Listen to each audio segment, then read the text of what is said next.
Thanks for joining us at Right On Replicas, where we're proud to bring you the best scale model kit reviews on the planet. This review is brought to you in part by Rogers Hobby Center in Saginaw, Michigan, where the fun begins. Today we're here with Mike Wood of the Mid-Michigan Model Makers, who's going to demonstrate how to master the art of creative gizmology. Mike, tell us about your demo.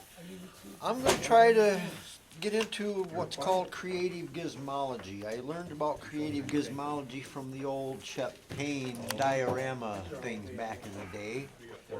And it's gotten to where it becomes a bit of a fine art when you're doing a lot of scratch building. The little brochures that I sent around there with the bow mark there, that's all the stuff that I did on the interior of that was all done pretty much with what we call creative gizmology. And over the years, I have collected numerous gizmos of all sorts and sizes and shapes and descriptions and for whatever you might need them for.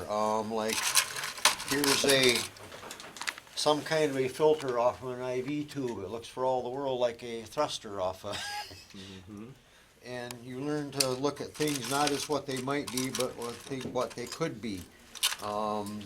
Glass beads, or excuse me, beads become fuel tanks. 55-gallon drums become fuel tanks. What I've done over the years is the gizmos that I've found the most useful, I've made RTV molds of. Could I see one of those close up? You sure can. Okay. And that's what, the two-part silicone? Yes, that's the two-part silicone, the 10-to-1 ratio. And I've got just oodles and oodles and oodles of these RTV molds. How do you keep them straight? Keep them straight. Yeah, how do you know what's what? I just, when you make these, you just remember which ones you made for what. I have some at home that are made basically from armor kits. Like if I want to have a bolted flange that a bolted flange that I can use for a pump cover for any other thing. They can get those easily off from the wheels of an armor kit. This was a hatch cover for a ship that I built once upon a time. Here's a 55-gallon drum from one of the molds that I made. And you can, where did that go? You can put those together and now you have an oil storage tank or a hydraulic accumulator tank or some other. In fact, I use this particular thing in the book that Brad's looking at there. I use this for a hydraulic reservoir tank in my bow mark kit. When you come to a point in a model where you're scratch building and you don't have any references, but you need to fill an area with detail, that's where all this creative gizmology comes in. And parts all have different shapes, and you can use them for all different kinds of things. I've used air cylinders. These have become engine cylinders before. These little things right here, little tanks. I don't know how much of that you can see right there. All of it. All of it, good.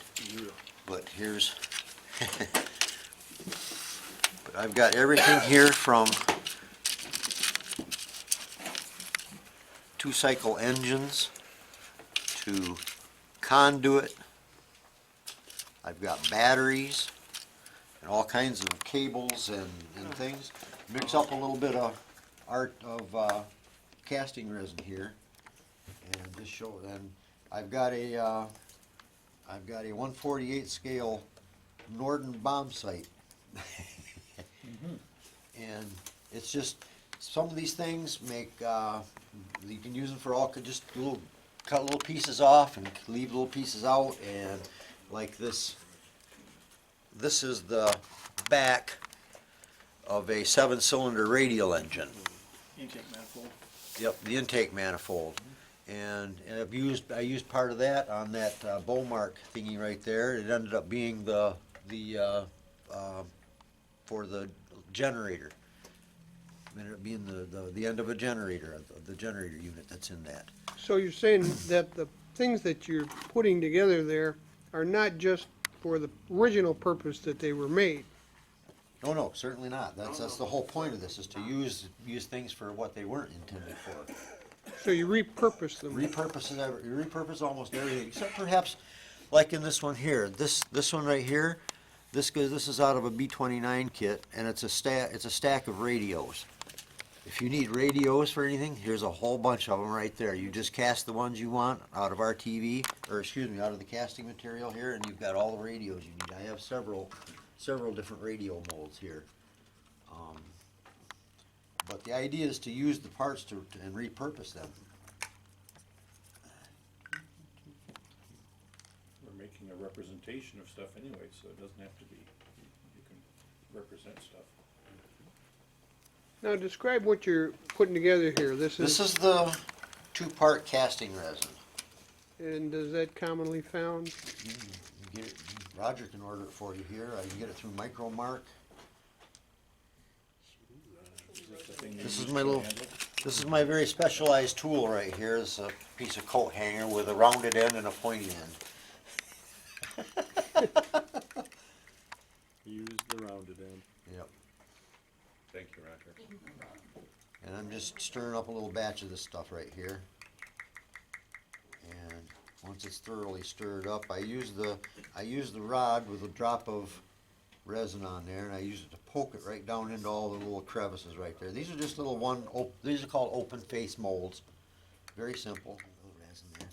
And the reason you have all these molds out here is because if you've got extra resin, you've got some place to put it. This little thing right here I'm filling now is it looks like a little oxygen bottle with an electrical panel. Oops, get that in there. I'm just Better to have a little bit too much and come up short. yes, yes.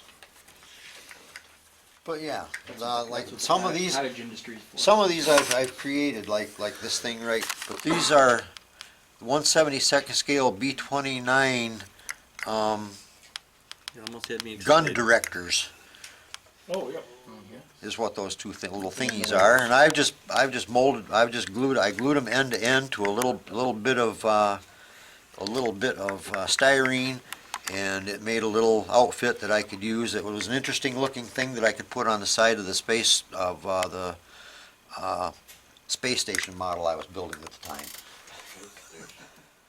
They really didn't do anything. They were just an interesting thing to stick in a corner someplace and take up a space. And I got some scuba tanks from a kit once upon a time somewhere. These make great fire extinguishers.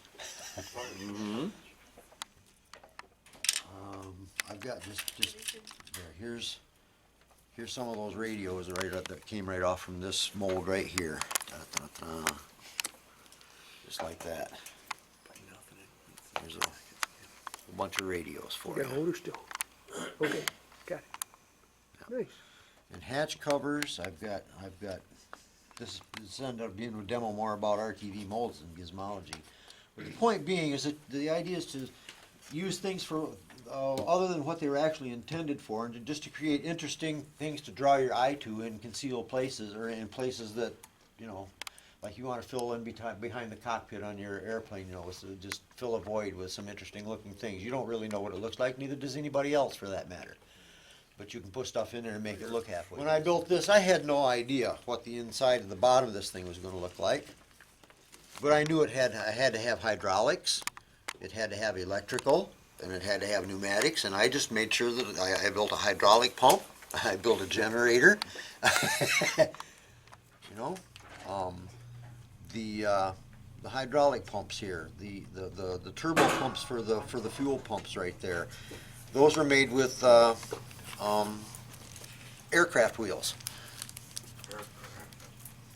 And you put a piece of sprue on one end and a piece of sprue coming out of the middle, you've got a turbo pump. But then once all these things are assembled, it makes a pretty convincing Of course, finishing and placement are a pretty important part of this too. Well, you just use your engineering mind. You know, I've got a background in mechanical engineering, you know, so you kind of, you know, one thing, it's all kind of logical.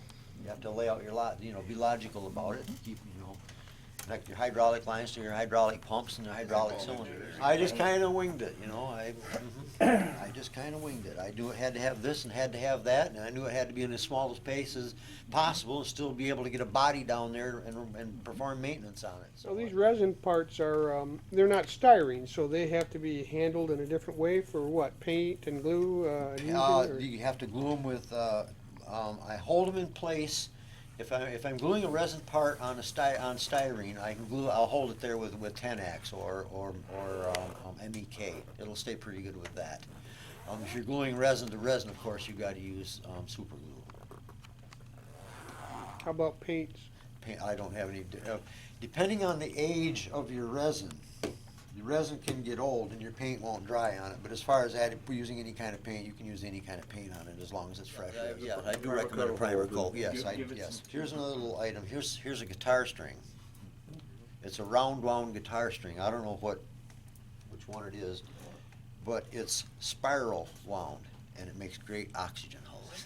I've got pieces from old spacecraft, anything you can imagine, if it's an interesting looking little piece, I'll throw it in here.